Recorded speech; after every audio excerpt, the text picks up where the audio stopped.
गीत करा देते हैं।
भ्रामरी 5, 7, 11, 21 बार तक ऐसे की जाती है, जिससे कि हम पूरे अंतर्मुखी हो जाएं। सब सीधे बैठ जाएंगे और आज्ञा चक्र में जैसे मन को टिकाए। मूलाधार से सहस्रार तक अष्ट चक्र, नवद्वार, दो आंखें, दो नाक, दो कान, एक मुख, ही सप्त ऋषि ऊपर है, पायु उपस्थ, दो नीचे, नवद्वार। और योगों का सहस्रार 10वां द्वार भी खुल जाता है। अष्ट चक्र है, नवद्वार है, 37 ट्रिलियन सेल्स इस शरीर में।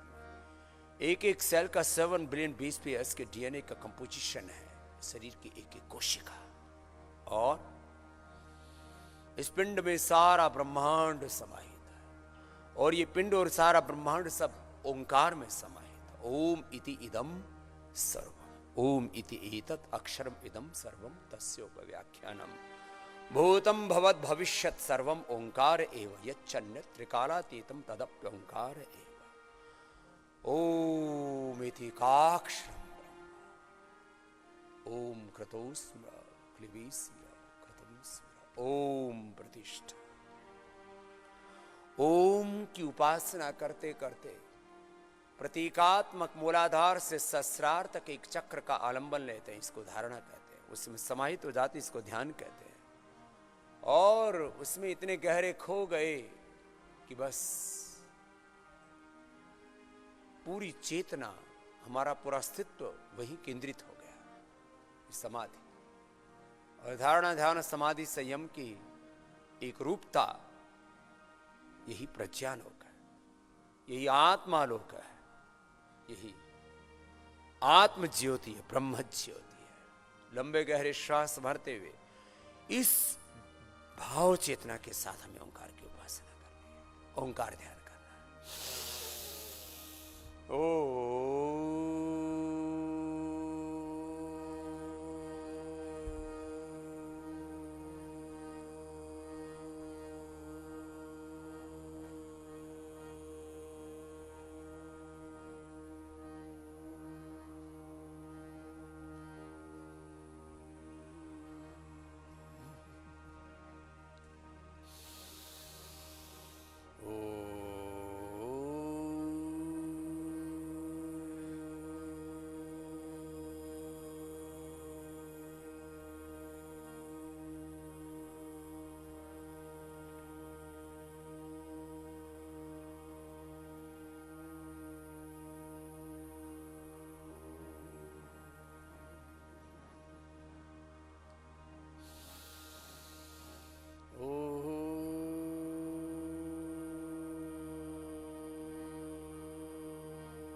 ऐसे 5, 7, 10, 11, 21 बार जैसा करते करते जब तक एक रूप ना हो जाए, ओंकार के साथ जब तक तन्मय तद्रूप ब्रह्म रूप ना हो जाए। यथा नद्यः स्यन्दमानः समुद्रे अस्तं गच्छन्ति नाम रूपी विहाय तथा विद्वान्नाम रूपाद् विमुक्तः परात् परम पुरुषमुपैति दिव्यम। पहले सब नाम और रूपों में उस ब्रह्म तत्व को अनुभव करते हैं और फिर सब नाम और रूपों से भी परे परात् पर ब्रह्म के साथ एक रूप हो जाते हैं। शनैः शनैः परमेत बुद्ध्या धृति गृहीतया आत्म संस्थम मनः कृत्वा न किंचित अपि चिन्तयेत्। ऐसे आत्म संयम में प्रतिष्ठित होकर के आत्म ज्योति में, ब्रह्म ज्योति में ज्योतिर्मय हो जाते हैं, तेजोमय हो जाते हैं।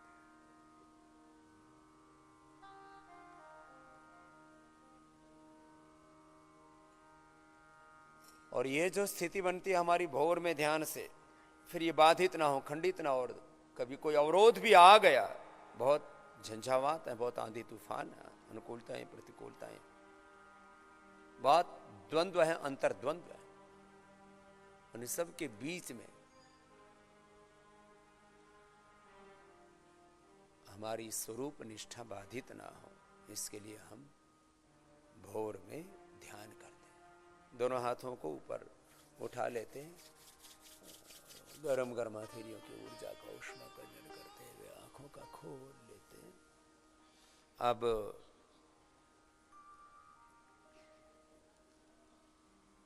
पतंजलि गुरुकुलम के छोटे बच्चों की प्रस्तुतियां हैं, तो आइए पहले तो राम की स्तुति करते हैं, रामनवमी है तो छोटे बच्चे आ जाएंगे, फिर उसके बाद आज तो बहुत कुछ आपको सुनाना भी है, बताना भी है। जब तक छोटे बच्चे आते हैं 2-3 बात बताता हूं। हमने कुछ कार्य किए, उनका आर्थिक मूल्यांकन करें तो कितना होता है? आर्थिक मूल्यांकन करें सेवा का, जो हमने पुरुषार्थ और परमार्थ किया है उसका, तो कुछ चीजों का तो मूल्यांकन ऐसा होता है कि आप उसको समष्टि के रूप में इवेल्युएट करते हो। लेकिन कुछ हमने व्यक्ति भी बनाए हैं, कुछ हमने ब्रांड भी बनाए। जैसे हमने दंतकांति एक ब्रांड बनाया, आज उसकी कीमत कितनी है? आज के उसका बाजार में ऐसे टर्नओवर में वो 1000 करोड़ रुपए का ब्रांड है, लेकिन अकेले दंतकांति की कीमत बाजार में कम से कम 50,000 करोड़ रुपए है। इसको मार्केट कैप कहते हैं। कितनी? 50,000 करोड़। तो मैं यदि आज बाजार में बेचने चला जाऊं लिस्टिंग करा करके और एक एक प्रोडक्ट को ही बेच दूं, तो 1,00,000-2 लाख करोड़ रुपए में खाली जो हमने प्रोडक्ट बनाए, अभी क्योंकि मैं कुछ बोल दूंगा तो फिर वो एक ब्रेकिंग न्यूज हो जाएगी, इसलिए अभी उसका सही समय नहीं है बोलने का। जब जरूरत होगी तब बोलेंगे भी और करेंगे भी। कुछ लोगों को लगता है स्वामी रामदेव जी 20-25 हजार 50,000 करोड़ की योजनाएं लेकर के बैठे हुए, इसको क्रियान्वित कैसे करेंगे? भगवान ने वो सारे स्रोत दिए हुए हैं, मुझे सारे साधन दिए हुए हैं। जो भी हमारा साध्य है, जो भी हमारा संकल्प है, आने वाले 5, 10, 20, 25 सालों में वो सारे संकल्प पूर्ण होंगे और उससे करोड़ों लोगों को प्रसन्नता भी होगी और अलग अलग प्रकार से उनको लाभ भी मिलेगा। तो मैंने बताया छोटे छोटे हमने ब्रांड्स बनाए और जो बड़े बड़े हो गए। एक एक ब्रांड की कीमत, मार्केट कैप कितना? 10, 20, 25, 50,000 करोड़। हमने पिछले साल ही एक चीज को हाथ लगाया, बोले कहते नहीं, ये जिसको छूते हैं वही सोना हो जाता है। हमने रुचि सोया को हाथ लगाया, आज उसकी कीमत हो रखी है 25 से 30,000 करोड़ रुपए। और अभी तो मैं उसके संदर्भ में पूरा उसका जो विजन पूरा रखने वाला हूं, अभी सब लोगों को पता नहीं है। बहुत लोग अभी कई तरह से सोच रहे हैं कि क्या होगा, उत्सुकताएं हैं कि क्या होगा रुचि सोया में।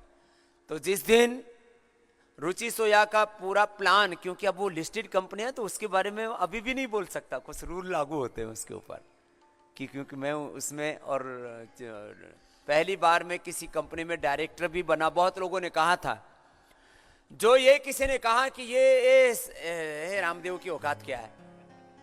मुझे लोगों ने मेरी बहुत औकात बताई है, जब से पैदा हुआ तब से औकात बताने में लगे हुए। मुझे किसी को सिद्ध करने के लिए कुछ नहीं करना, लेकिन मैं भी करने में लगा हुआ हूं। अब कहते हैं अरे ये तो रुचि सोया की इतनी कीमत हो गई, इतना बड़ा कर दिया, और अभी तो इसके अंदर 4 बड़े फैसले हम लेने वाले हैं, और रुचि सोया 25 से 50 हजार करोड़ के बीच में ठहरने वाली है। ये किसकी कीमत है? एक रुचि सोया 2 शब्दों की कीमत है। किसकी कीमत बताई? रुचि सोया 2 शब्द हैं, उसमें 2-3 ब्रांड हैं। रुचि गोल्ड है, न्यूट्रिला है, उसके अंदर ऐसे कुछ ब्रांड्स हैं छोटे छोटे, उनका टर्नओवर बहुत बड़ा है। हमने 50 साल पुरानी इस कंपनी को टेक ओवर किया, अधिग्रहण कहते हैं हिंदी में, और उस कंपनी को ना एनपीए बोलते हैं, दिवालिया कर दी थी लोगों ने गलतियां कर करके। हमने उस दिवालिया कंपनी से उसको इतना बड़ा एक हिस्ट्री क्रिएट कर दी कि उसका एवर हाईएस्ट हमने एबिटा क्रिएट किया, तमाम कोरोना के चैलेंजेस के बीच में, इकोनॉमिक क्राइसिस के बीच में। 1000 करोड़ रुपए का लगभग एबिटा, ये बहुत बड़ी बात होती है, 1000 करोड़ का। खैर वो तो अलग बातें हैं। तो एक एक ब्रांड की कीमत बहुत बड़ी। रुचि सोया ब्रांड का मैंने बताया, उसमें पतंजलि में केश कांति, दंत कांति से लेकर के, पतंजलि हनी गाय के घी से लेकर के, एक एक ब्रांड की कीमत 5-5, 10-10 हजार करोड़ में है। एक एक ब्रांड की कीमत कितनी है? 5,000, 10,000, 20,000, 25,000 करोड़। और थोड़ा और इसमें पुरुषार्थ कर लेंगे, ये तो व्यक्तियों के, ये तो मैंने पदार्थों के नाम, ब्रांड माने एक नाम, उसका फिर उसका एक पूरा सिस्टम होता है, उसका प्रोडक्शन कैपेसिटी, फिर उसका डिस्ट्रीब्यूशन, फिर उसका पूरा का पूरा एबिटा, फिर उसकी प्रॉफिटेबिलिटी, उसकी वाइवेबिलिटी, उसके प्रोडक्ट का क्या, उसके अंदर क्या तत्व हैं, बहुत सारी चीज़ें होती हैं। तो ये तो मैंने पदार्थ के रूप में बताया। जो हमने इंसान रूपी ब्रांड तैयार कर रखे हैं ना, ये एक एक हमारे सन्यासी की कीमत 100, 200, 500, 1000 करोड़ रुपए तो इनकी भी वैल्यू हो चुकी है। एक बार अपने लिए ताली बजाओ। तुम्हारी भी बहुत बड़ी कीमत है बच्चों, जो हमने यहां पर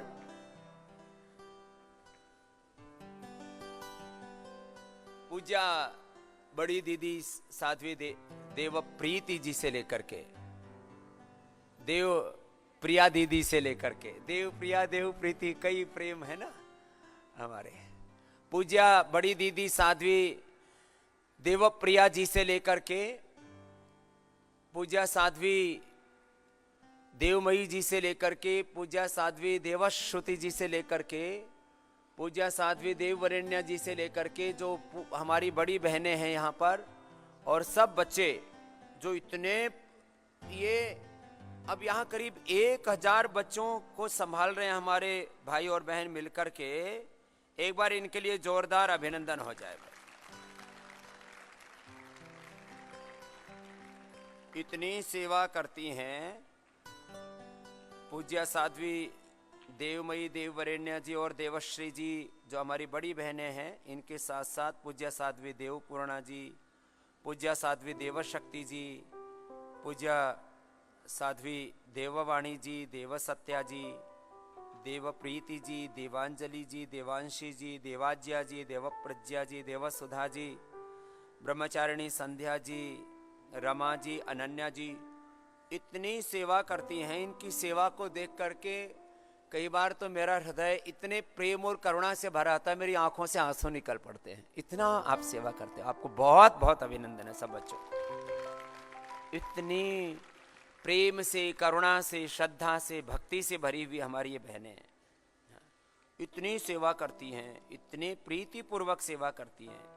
ऐसी पूज्या साध्वी देवश्रुति जी, देवाश्रिता जी इतनी सेवा करती हैं, सैकड़ों बच्चों को बहुत अच्छे से संभाल के रखते हैं। हमारे देवप्रयाग के देवतुल्य सब बच्चों का भी बहुत बहुत अभिनंदन है, इनके गुरुजनों का भी।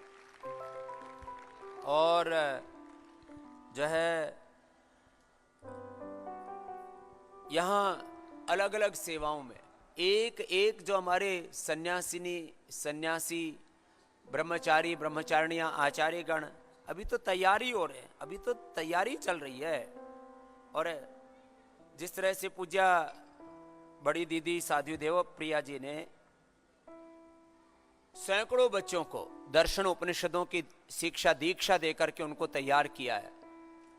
हमारे से दर्शन वर्ग में, व्याकरण वर्ग में, सेवा वर्ग में जो भाई बहन है, एक बार सबका बहुत बहुत अभिनंदन है।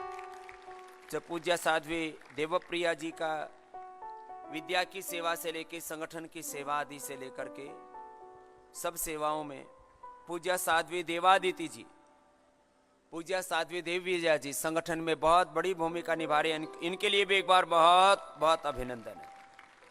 और आचार्य बहन साधना जी, आचार्य बहन उर्मिला जी और बेटी अर्पिता जी, जिनको संगठन की विशेष सेवा दी है, इन सब के संगठन में जिनको विशेष सेवाएं दी हैं, पूज्य स्वामी आनंद देव जी, पूज्य स्वामी नरेंद्र देव जी, जगत देव जी, पूज्य स्वामी पुण्य देव जी, पूज्य स्वामी विदेह देव जी, पूज्य स्वामी अभिषेक देव जी,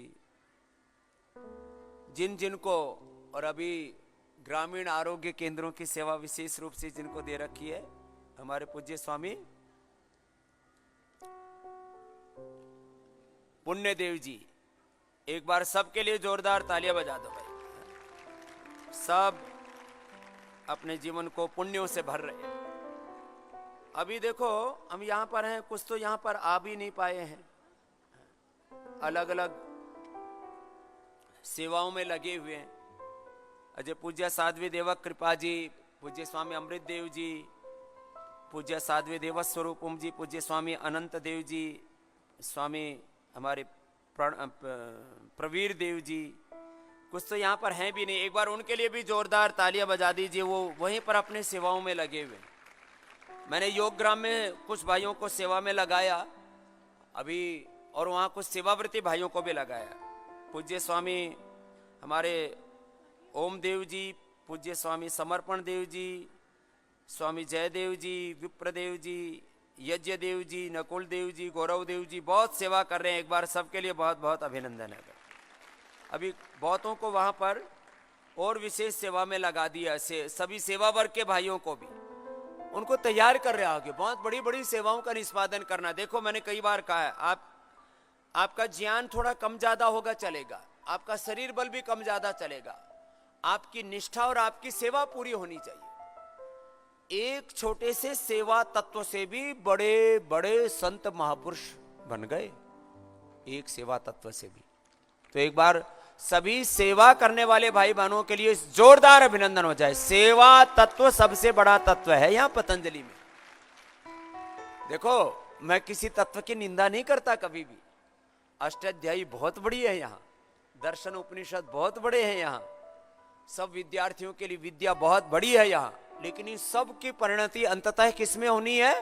सेवा में। इसलिए सेवा तत्व बहुत बड़ा यहाँ पर चल रहा है और उसमें सब बहनें अलग अलग प्रकार से सेवा में लगे हैं। ये तो मैंने थोड़े से नाम उच्चारण इसलिए किए कि अलग अलग सेवाओं में जिनको दायित्व दिए हुए हैं वो अब हमारा जैसे देवप्रयाग का गुरुकुल, पूज्य साध्वी देवश्रुति जी, देवाश्रिता दी, बिंदु जी सब बहुत पुरुषार्थ कर रही है वहाँ पर। ऐसे ही बहुत बड़ा पुरुषार्थ जैसे पतंजलि गुरुकुलम यहाँ पर मैंने बताया बहनें संभाले हुए उस बहुत बड़े दायित्व को। ऐसे ही पूज्य स्वामी ईशदेव जी, पूज्य स्वामी आत्मदेव जी, पूज्य स्वामी चैतन्य देव जी, नारायण देव जी, पूज्य स्वामी शाश्वत देव जी, राजेंद्र हमारे भाई ताऊ जी जो है, और गीता जी बहुत सेवा कर रहे हैं। एक बार सबके लिए बहुत बहुत अभिनंदन हो जाए। ये छोटी बात नहीं है। मैं आपको थोड़ा सा ऐसे इस सेवा की महिमा कितनी होती है, तो कई बार हमारे सेवा कर रहे भाइयों को भी नहीं पता होता। मुझे ही नहीं पता था इस सेवा की महिमा क्या। तुमको तो मेरे बाद में पता लगेगा ना बच्चों। लेकिन मैंने एक बात कही है, तुम मेरे पिछले 35 वर्षों की सेवा को और जो भी मेरे जीवन के 50 वर्षों से अधिक के जो अनुभव हैं, देखो मैं तो जब छोटा बच्चा था ना, तभी से कुछ सत्य समझ में आ गए थे और उन सत्यों को मैंने पकड़ के रखा हुआ है। जो बचपन में सत्य समझ में आ गया, मैंने आज तक 55 तक उसको छोड़ा नहीं है। मेरे को तो 4-5 बातें समझ में आई। छोटे छोटे बच्चों सुन लो, जब मैं 5-7 साल का था तब मेरे को ये बात समझ में आ गई थी कि जीवन में मेहनत करनी है, बस इतना ही पता था। क्या करनी है बच्चों? फिर मेहनत को बाद में पता लगा इसको तो पुरुषार्थ कहते हैं, और पुरुषार्थ का मतलब बहुत बड़ा तत्व है, जिसमें बौद्धिक पुरुषार्थ भी है, जिसमें भावनात्मक पुरुषार्थ भी है, जिसमें शारीरिक पुरुषार्थ भी है, जिसमें सामाजिक, आर्थिक, राजनीतिक, बहुत प्रकार का धार्मिक, आध्यात्मिक पुरुषार्थ है। पुरुषार्थ में तो सब कुछ है।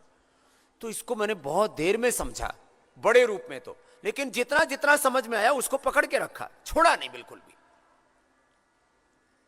और जो मैंने शुरू में कहा था ना, इच्छा ना होने पर भी और इच्छा होने पर तो करना ही है। इच्छा ना होने पर भी अपना साधन नहीं छोड़ा, अपना पुरुषार्थ नहीं छोड़ा, बस लगे पड़े। तो मैं आपको एक छोटी सी बात कह रहा हूं, जो हमारे सेवा में लगे हैं ना भाई, कई बार उनको भी नहीं पता कि इसका परिणाम क्या होगा। हमारी अब छोटी छोटी बेटियां हमारी इन बच्चों की सेवा में लगी हैं, उनको ही नहीं पता कि ये जो कर रहे हैं इसका परिणाम क्या होगा। आप जो कर रहे हो इससे नया देश और नई दुनिया बनेगी, इतना बड़ा इसका परिणाम होने वाला है। ये मात्र गुरुकुल नहीं चल रहा है, ये एक नए विश्व का सृजन हो रहा है। मुझसे मैं ऐसे कोई बुरी बात नहीं इसलिए बोल देता हूं, कई बार अंतरंग बातें ज्यादा नहीं बोलते हम, चलो छोड़ो नहीं बोलते। एक आचार्य मुझसे कहा, स्वामी जी मुझे कितने दिन और पढ़ाना है गुरुकुल में? मैंने कहा बेटा आपको पढ़ाने के लिए नहीं लगा रखा,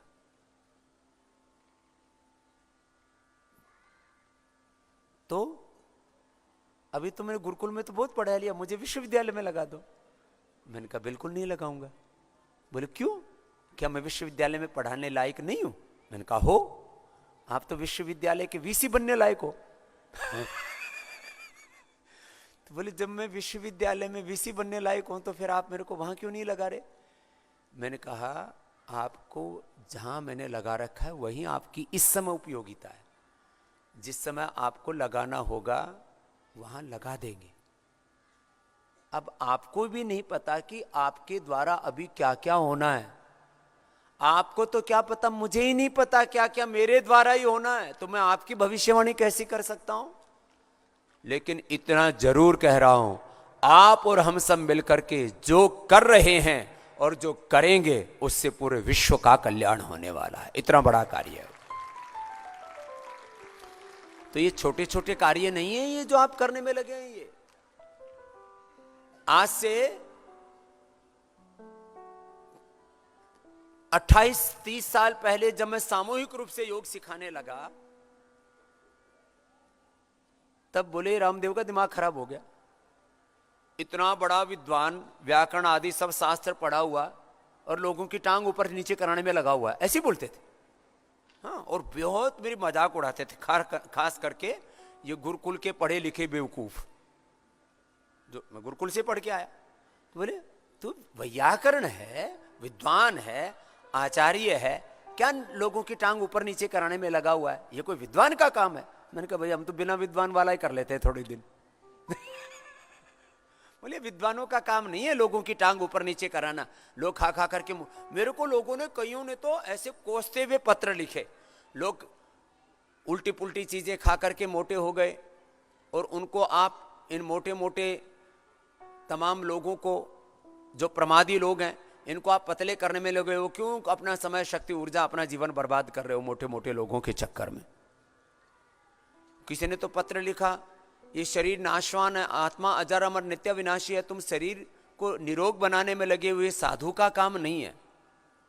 अब बताओ किसको क्या कहें कि हम साधु का काम कर रहे हैं, कि सेवा का काम कर रहे हैं, कि क्या कर रहे हैं? तो सुनो, ये जो पूरा प्रकल्प है, जब मैं बोलता हूं पूरा, ये इस पूरी सेवा और साधना को, तो मेरे सामने इसका अतीत है, इसका वर्तमान है, और आने वाले कम से कम 50-100 सालों का भविष्य है, और 500 साल तक का आगे मुझे दिखता है कि इससे क्या होने वाला है। 500 सालों तक का जो मैकाले कब करके गया था? 1835 में जो पाप करके गए वो दिख रहा है मुझे, और जो मैकाले ने पिछले 200 सालों में किया, लगभग 35 में 200 साल हो जाएंगे, जो मैकाले ने पाप पिछले 200 सालों में एक बीज पाप का बोके गया था, उसको थोड़ी पता था ये भारतीय इतने बावड़े हैं अब तक उसका पीछा नहीं छोड़ेंगे। जो मैकाले करके गया उसको कोसने से कोई फायदा नहीं। अब हम ऐसे बीज डालें भारतीय शिक्षा बोर्ड के माध्यम से, उसके लिए हमारे एनपी सिंह जी बहुत प्रयत्न कर रहे हैं। एक बार उनके लिए भी जोरदार तालियां हो जाएं, अरे और ज्यादा तालियां हो जाएं। हाँ? लेकिन समस्या ये है, अब ये एनपी सिंह जी को तैयार होने में लग गए 62-63, कितने हो गए सिंह साहब? अब एनपी सिंह जी को तैयार होने में 60 साल लगे। कितने साल? 60 साल। 60 साल लगे। अब 60 साल, अब ऐसे आप लोगों को तैयार करने में 10-10 साल तो यहीं लग गए।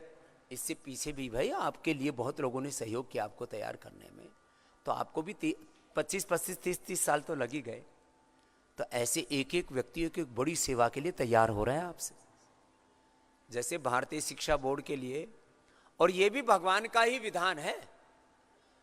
लगभग 25 साल पहले शुरू में मिल गए थे आप तो हमको। 25 साल पहले जब हमको मिले तो हमको बड़े अच्छे लगते थे। मैंने कहा सिंह साहब बड़ा अच्छे हो आप।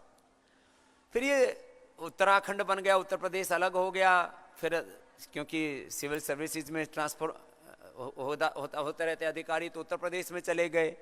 फिर वे बीच बीच में जैसे कहते हैं ना, एक आत्माओं का संयोग है, कोई भगवान का विधान है। तो फिर एक बार ये मुझे अपने गांव में लेकर के गए। ये बहुत सेवा के कार्यों में इनकी बहुत रुचि है। जो इन्होंने जीवन भर अर्जित किया, थोड़ा सा अपने बच्चों के लिए दिया, बाकी सब सेवा में लगा दिया। इसके लिए भी इनका अभिनंदन, सबका सब। तो इसको कहते हैं स्वभाव।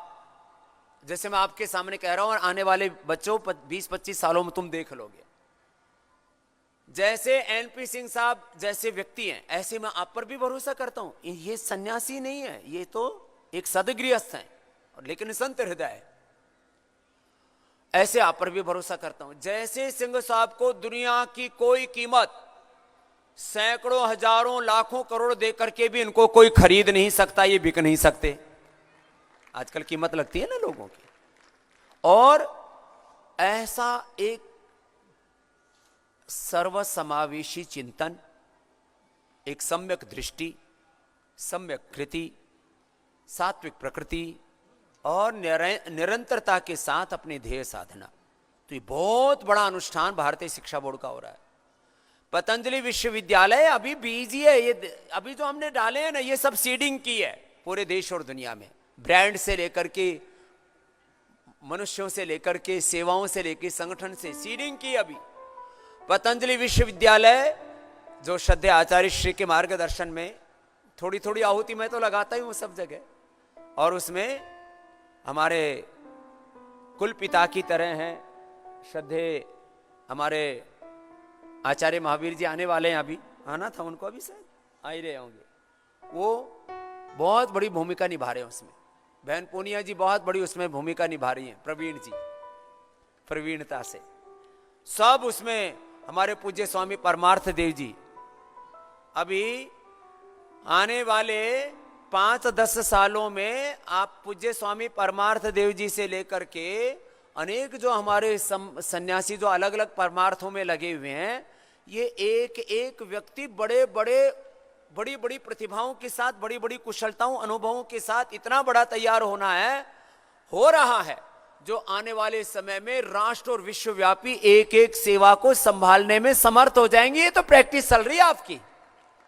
एक बार जोरदार तालियां बजाओ अपने लिए, आप अभिनंदन करो अपने सौभाग्य का कि एक बहुत बड़े कार्य के लिए भगवान आपका निर्माण कर रहे हैं, गुरु आपका निर्माण कर रहे हैं, ये प्रकृति आपका निर्माण कर रही है, आपको भी नहीं पता। खट्टर साहब को कब पता था संघ का झोला ठाने वाला एक आदमी, उनको तो यह भी नहीं पता था कभी एमएलए का चुनाव जीतेंगे, और वो मुख्यमंत्री बन गए 2 बार से। सेवा करते रहो। मोदी साहब बहुत अभावों संघर्षों में, ये भी संघ का झोला ठाने वाला, संघ के कार्यालयों में दरी बिछाने वाला, इनसे सीनियर संघ में कम से कम 1000 आदमी है। मुझसे मिले हैं 100 आदमी, तो बोले मोदी साहब तो मेरे जूनियर थे।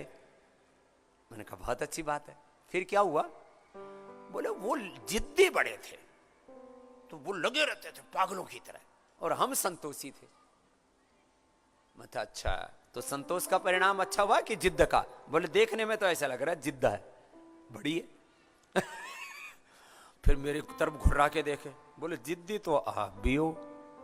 मैंने कहा फिर मैं संतोषी नहीं हूं। बोले नहीं संतोषी भी हो, इतने खुश रहते हो, हमको ये नहीं पता लगता एक आदमी इतना खुश कैसे रह सकता है, और इतना जिद्दी कैसे हो सकता है, इतना पराक्रमी कैसे हो सकता है, और इतना विनयशील कैसे हो सकता है। आप बड़े विनम्र भी दिखते हो, बड़े प्यारे भी लगते हो, लेकिन जब आप दौड़ते हो तो ऐसा लगता है प्रलय हो जाएगी, तो डर भी लगता है आपसे। कुछ तो मेरे पास में बैठने से डरते हैं।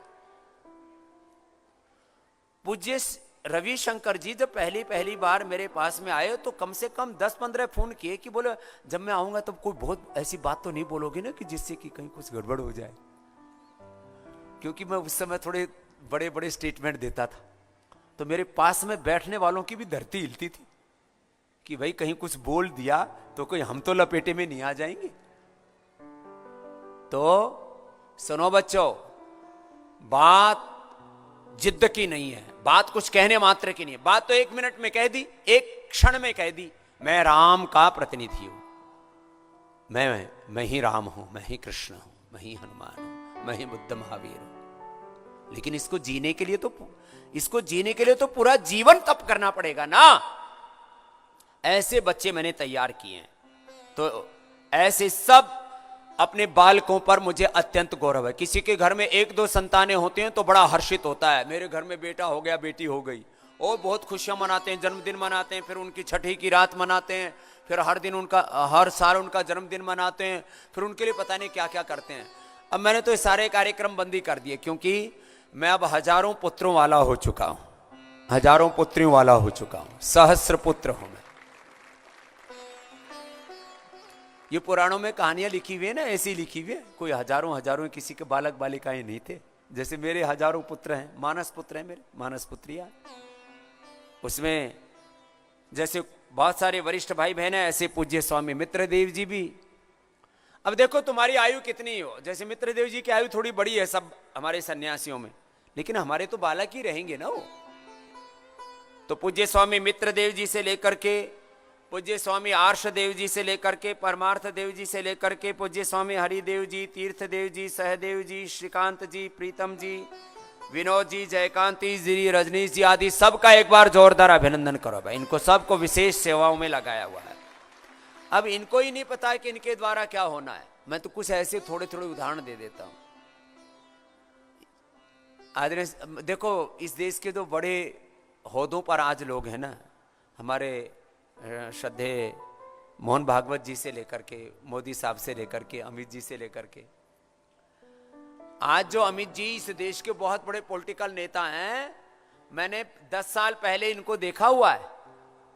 इनको लोग अपने पास में नहीं बैठाते थे जब इनको कुछ राजनीतिक कारणों से गुजरात बदर कर रखा था, बोले गुजरात में नहीं घुस सकते।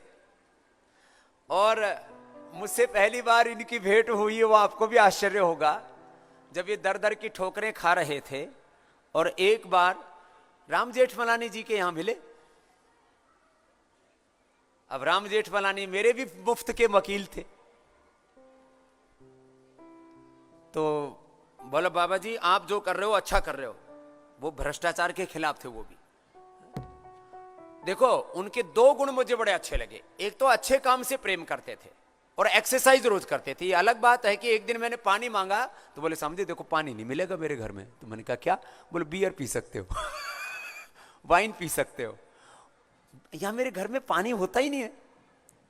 पानी सच में नहीं मिला उनके घर में मुझे, फिर आप बाहर से पानी मंगा के पीना पड़ा मुझे। लेकिन इतना रोज वो करीब 95 और 90-95 साल तक दिमाग एकदम टनाटन था उनका। क्यों? रोज 2 घंटा पसीना बहाते थे, बैडमिंटन खेलते थे, इतने फुर्तीले थे। 95 साल की उम्र तक बैडमिंटन खेलते थे। तो मैं कह रहा था ना व्यायाम एक बड़ा गुण है। और खुश रहते थे, मस्त पंगा लेते रहते थे बड़े बड़े। वाजपेयी जी के समय से लेकर के मंत्री भी रहे, सांसद भी रहे, और जो कोई केस कभी अच्छे कभी बुरे भी केस ले लिए, ऐसे करते रहते। तो उन्होंने, मैं जैसे गया तो राम जेठमलानी जी ने अंदर बुला लिया। अमित जी वहां बाहर प्रतीक्षा ही कर रहे थे। मैं बाहर गया तो फिर उनसे भी प्रणाम किया। मैंने उनसे पूछा आप कौन? बोले मैं अमित। मैंने कहा आप किसके लिए आए हैं? बोले मैं भी आपकी तरह ही मैं भी किसी केस में फंसा हुआ हूं। तो उस समय तक आप सोचो, अमित जी को जो इस समय बीजेपी में सीनियर लीडर्स जिनको कहते हैं, कम से कम 1000 से ज्यादा सीनियर लीडर हैं संगठन की दृष्टि से, सेवा की दृष्टि से, ऐसे पहले इस समय भी। लेकिन ये प्रचंड पुरुषार्थी व्यक्ति है और जो काम करते हैं उसको इतना योजना पूर्वक करते हैं कि इस समय भारत के यदि कोई 2 बड़े नेता हैं, एक अमित जी हैं, दूसरे मोदी जी हैं। दोनों के दोनों महाजिद्दी हैं, महापराक्रमी हैं, महान पुरुषार्थी हैं। आपको कुछ तो ऐसे बनना पड़ेगा ना, जो एक बार 2-3 तत्वों को पकड़ लिया, अब फुल टाइम पॉलिटिक्स करते हैं। ये मुझे लगता है रात को सोते समय भी सरकारें गिराते और बनाते रहते हैं, सपने में भी। और दूसरे में किसी का नाम नहीं लूंगा क्योंकि आजकल मैं थोड़ा नॉन पॉलिटिकल हो रखा हूं नहीं मीन्स दिखाने को। भाई अंदर से तो इच्छा है ही ना कि देश अच्छा चले, माने अंदर से ये इच्छा, अपने को राजनीति नहीं कर रखी, नहीं करनी, लेकिन अंदर से इच्छा है कि राजधर्म ठीक से चलना चाहिए। तो कुछ ऐसे हैं जो पार्ट टाइम पॉलिटिक्स करते हैं, उनका क्या हाल होगा? वही है जो हो रहा है। तो सुनो, मैं आपसे बात ये कहना चाह रहा था, ये तो थोड़ा थोड़ा सुबह सुबह मुझे कुछ कहना था कि देखो जो पतंजलि में एक एक कार्य यहां निष्पन्न हुआ है ना, आज मैं 27 साल का सन्यासी हो गया हूं।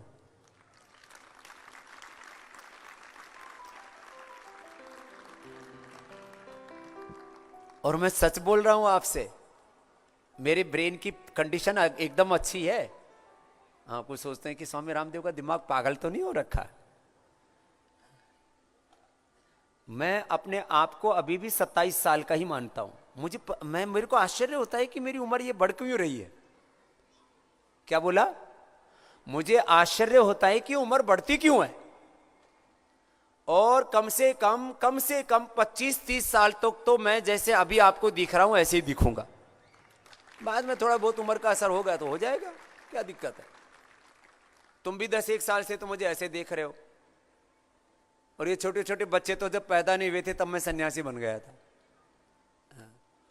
बहुत से तो बच्चे ही ऐसे हैं जिनके माँ बाप की उम्र ही 30-35 साल की है। यहाँ बैठे हुए छोटे छोटे चन्नू मुन्नू। एक बार हमारे इन छोटे योगियों के लिए भी ताली बजा दो भाई। ए छोटे योगियों, दोनों हाथ उठा के बोलो भारत माता की। ए दोनों हाथ उठा करके बोलो भारत माता की। ये मैं जय क्यों बुलाता हूं, बीच बीच में कोई सो जाते हैं।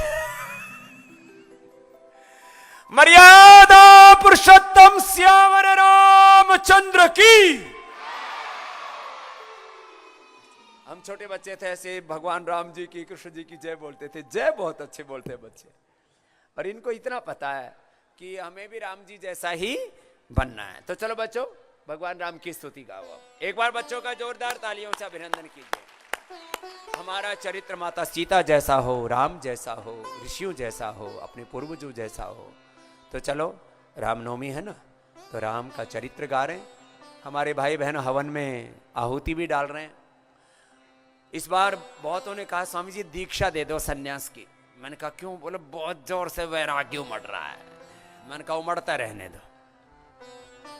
बोले जी बाद में कहीं कमजोर तो नहीं पड़ जाएगा। मैंने कहा आग नहीं बुझने दूंगा।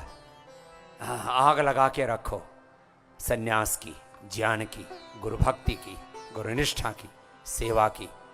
हाँ, ये ज्योति जला के रखो।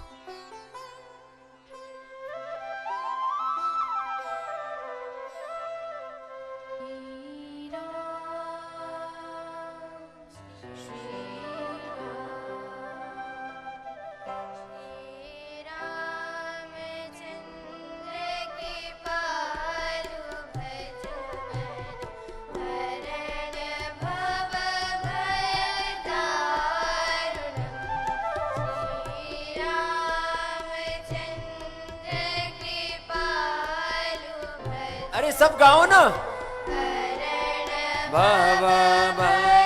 तालियों के साथ, कीर्तन के साथ।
तो सब बच्चों का बहुत बहुत अभिनंदन है। और अब मेहनत करने वालों की, कोशिश करने वालों की, पुरुषार्थ करने वालों की कभी हार नहीं होती। जो गाने वाले हैं वो आगे आ जाएंगे। कौन गाएंगे भाई इसको?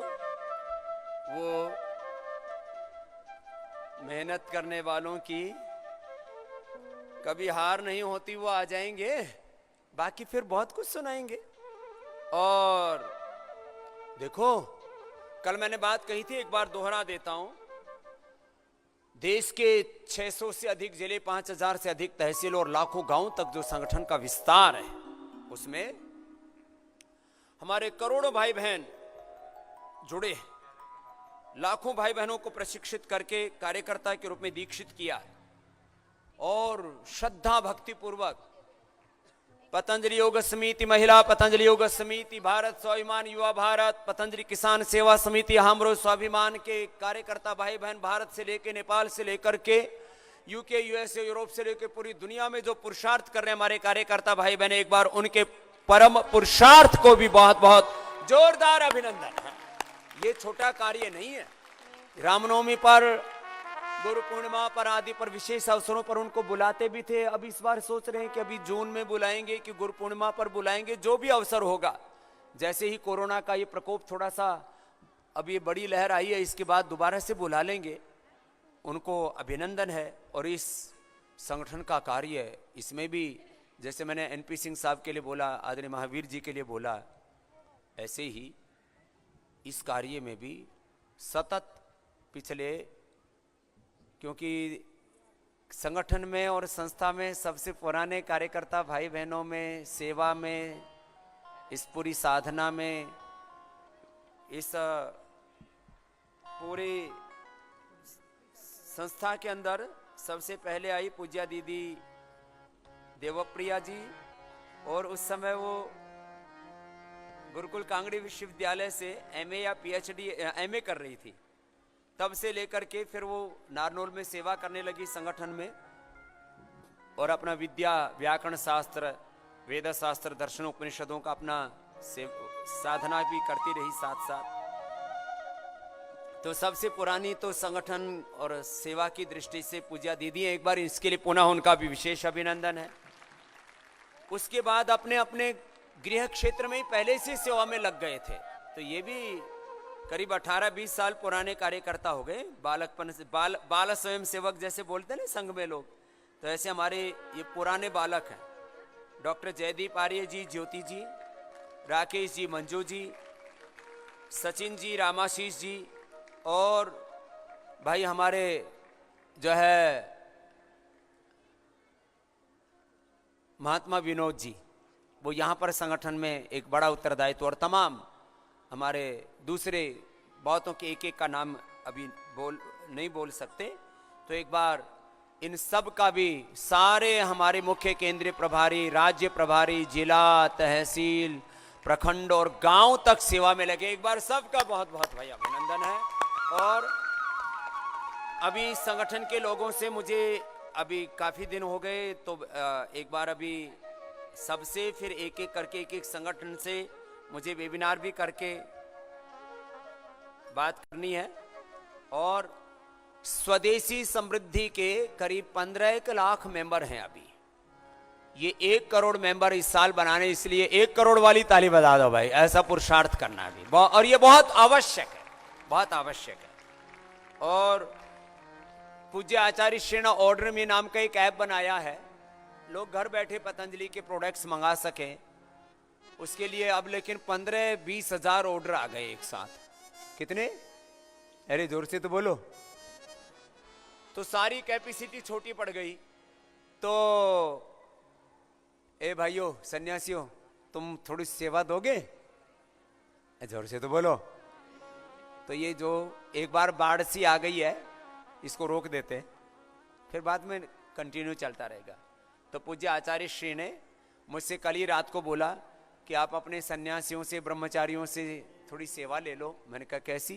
कि बोले ये ऑर्डर में से लोग बहुत इतने त्रस्त है, पूरा देश अलग अलग रोगों से ग्रस्त है, तो उनको यदि औषधियाँ नहीं मिली तो बहुतों की जान भी संकट में आ सकती है। तो अभी आपको 3, 5, 7 दिन, 1 सप्ताह तक हो सकता है ये सेवा बड़ी करनी पड़े, तो उसके लिए एक बार फिर से अपना अभिनंदन कीजिए कि आप भी हजारों लोगों की जान भी बचा सकते हैं उनके घर तक औषध पहुंचा करके ही, क्योंकि बहुत संकट में हैं लोग। और ये काम तो ओड्रमी के साथ भी हमें करीब 1 करोड़ लोगों को जोड़ना है। कितने लोगों को जोड़ना है? तो ये हम चाहें तो अमेज़न से बड़ा बना सकते हैं इसको, ओड्रमी को 20 तो डाल दिया, लेकिन ये दरअसल चीजों को बड़ा करने के लिए ना फिर ऐसे प्रचंड पुरुषार्थ करना पड़ता है, जो मैं बोलता हूं ना, विकल्प रहित संकल्प अखंड प्रचंड पुरुषार्थ, ऐसा करना पड़ता है। तो खैर स्वदेशी समृद्धि से भी जुड़ेंगे करीब 1 करोड़, ओड्रमी से भी जुड़ेंगे लोग, और 100 से ज्यादा नई औषधियां बनाई है हमने, लगभग 100 नई औषधियां बनाई है जिससे करोड़ों लोगों का भला होना है। इसको भारत के 100 करोड़, फिर दुनिया के जितना भी हो सकेगा उन तक पहुंचाना है। इसमें डॉक्टर अनुराग जी ने बहुत पुरुषार्थ किया है, तो एक बार डॉक्टर अनुराग जी के लिए भी बहुत बहुत अभिनंदन है, उनके पुरुषार्थ को भी प्रणाम है। अभी पूज्य आचार्य श्री भवेंद्र जी, जो हम सब के लिए एक ऋषि स्वरूप हैं, ऋषि कल्प हैं, आचार्य श्री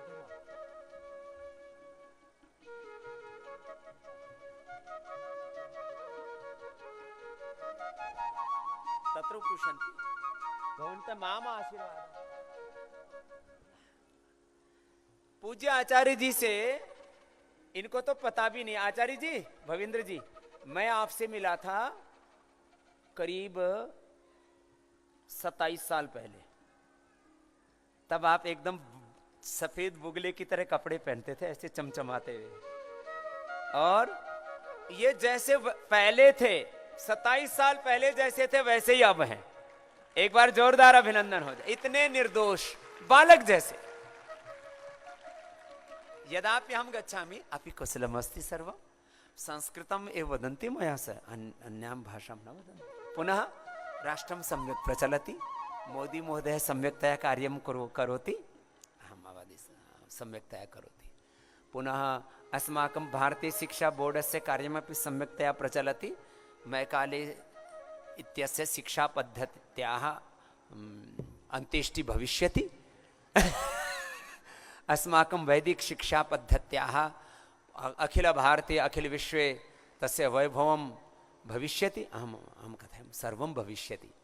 अनेन ते अतीव संतुष्टाः भवन्ति। एक बार जोरदार अभिनंदन हमारे पूज्य आचार्य भवेंद्र जी का भी, और पूज्य स्वामी मुक्तानंद जी, जो हमारी सारी सेवाओं के मूल में एक बहुत बड़ी हमारी प्राण शक्ति है, एक बार उनका भी बहुत बहुत अभिनंदन है।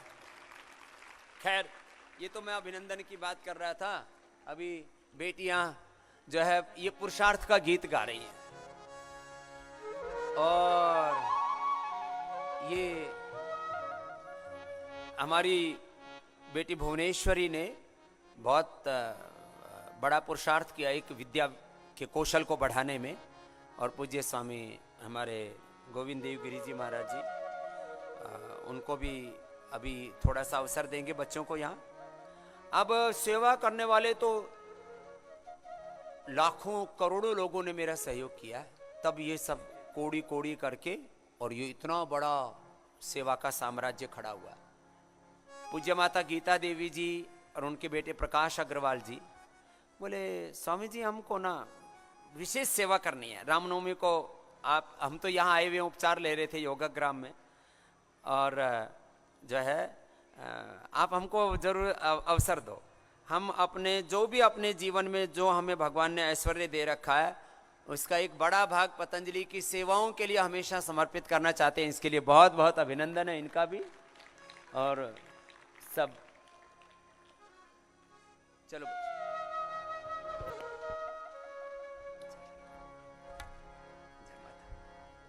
लहरों से डर कर नौका पार नहीं होती, लहरों से डर कर नौका पार नहीं होती, कोशिश करने वालों की हार नहीं होती, कोशिश करने वालों की हार नहीं होती, लहरों से डर कर नौका पार नहीं होती।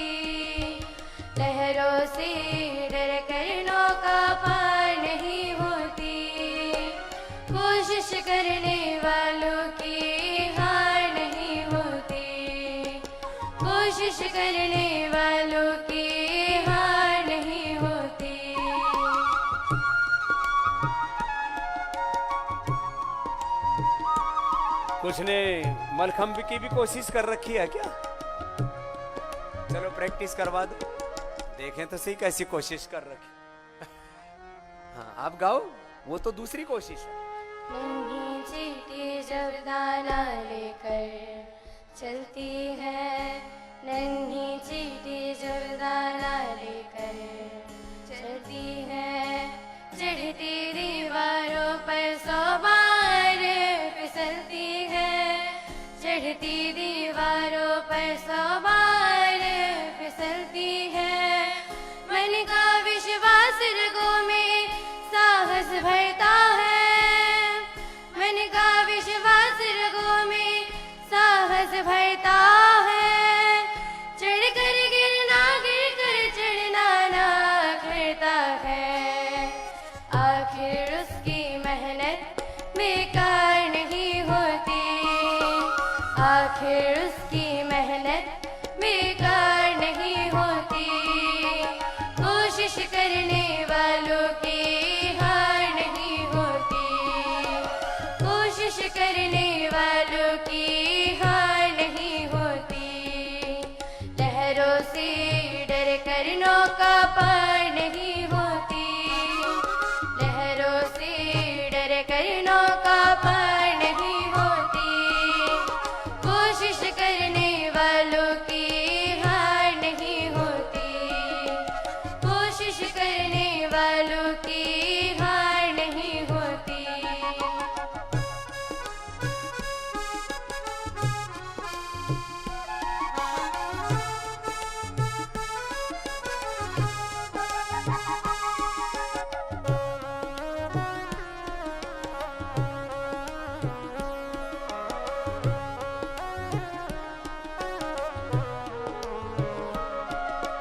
डुबकिया सिंधु में गोताखोर लगाता है, डुबकिया सिंधु में गोताखोर लगाता है। जा जा कर खाली हाथ लौट कर आता है, जा जा कर खाली हाथ लौट कर आता है। मिलते नहीं सहज ही मोती गहरे पानी में, मिलते नहीं सहज ही मोती गहरे पानी में। बढ़ता दुगना उत्साह ऐसी हैरानी में, मुट्ठी उसकी खाली हर बार नहीं होती, मुट्ठी उसकी खाली हर बार नहीं होती। कोशिश करने वालों की हार नहीं होती, कोशिश करने वालों की हार नहीं होती। लहरों से डर कर नौका पार नहीं होती, लहरों से डर कर नौका पार नहीं होती। कोशिश करने वालों की हार नहीं होती, कोशिश करने वालों की हार नहीं होती।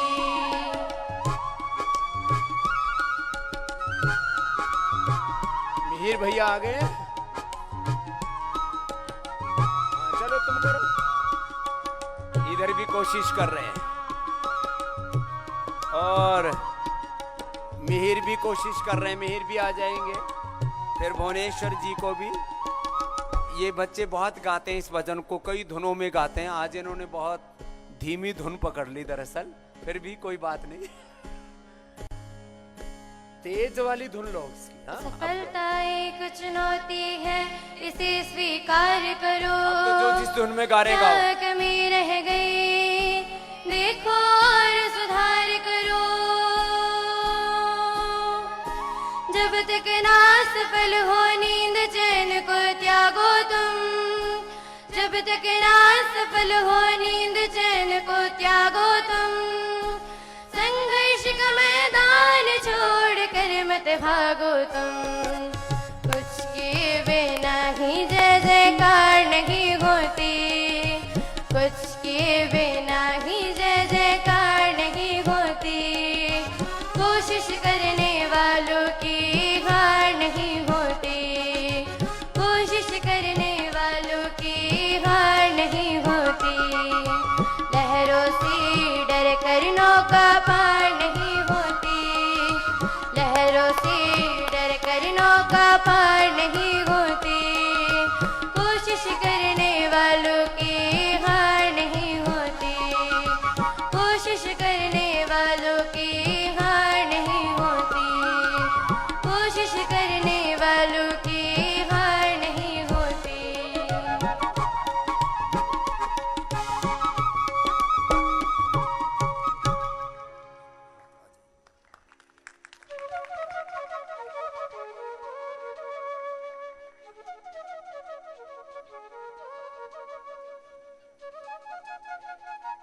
जोश से गवाना अगली बार, धीमा स्वर रखा इस बार, ठीक है जो? हाँ। जैसी भजन की प्रकृति होती है वैसे गाया कर। तो ये थोड़ा सा हमने रखा था अभी, और 2 मिनट का मिहिर का, और जो है ये तो क्या बात है भाई, इन्होंने तो बहुत जल्दी अच्छी तैयारी कर ली।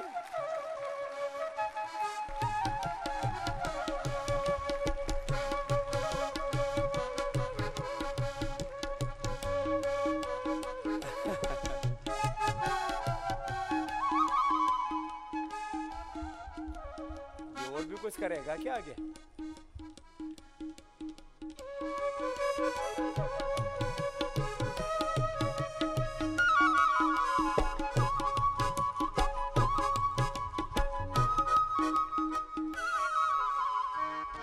अभी थोड़ा सा प्रदर्शन तो अभी रखा हमने मलखंब का, फिर इंडिया टीवी पर भी चलेगा कार्यक्रम। फिर 10:30 बजे से पूरा कलरी के सारे कलर देखने को मिलेंगे, और तलवार के भी हाथ, और मिहिर क्या करेंगे, क्या बोलते हैं इसको,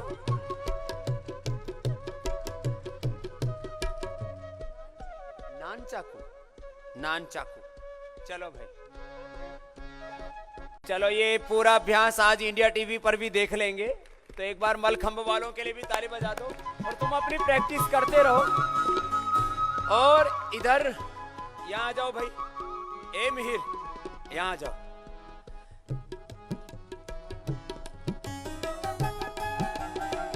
ये थोड़ी देर का प्रदर्शन है, पूरा प्रदर्शन 10:30 बजे फिर आस्था, संस्कार, वैदिक बहुत से चैनलों पर लाइव चलेगा। तो चलने दो, ये चिकना नहीं है, ठीक है, गिरने की संभावना नहीं है। चलो चलो भाई शुरू करो। मिहिर जी के लिए जोरदार ताली बजा दो भाई। मार्ग पर चले वीर तो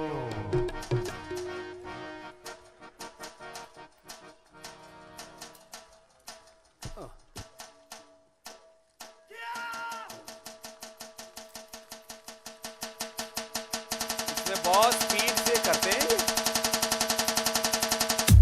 बिजली की तरह कड़कते हैं, ऐसे भी बड़ा मजबूत बालक है। ये तो आपको दूर से घुमाता भी दिख रहा है, कोई चपेटे में आ जाए ना तो बचेगा नहीं।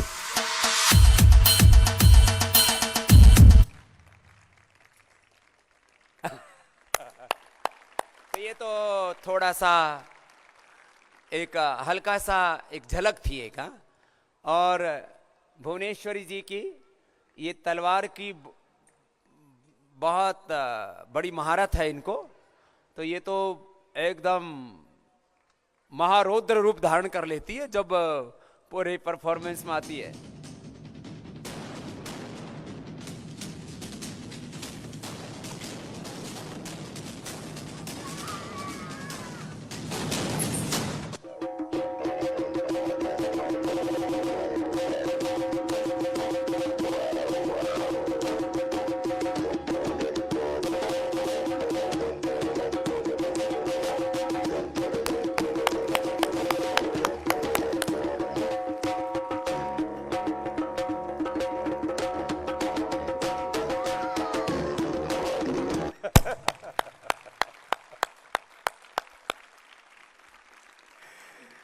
तो ये थोड़ा सा हल्का सा झलक देखी आपने।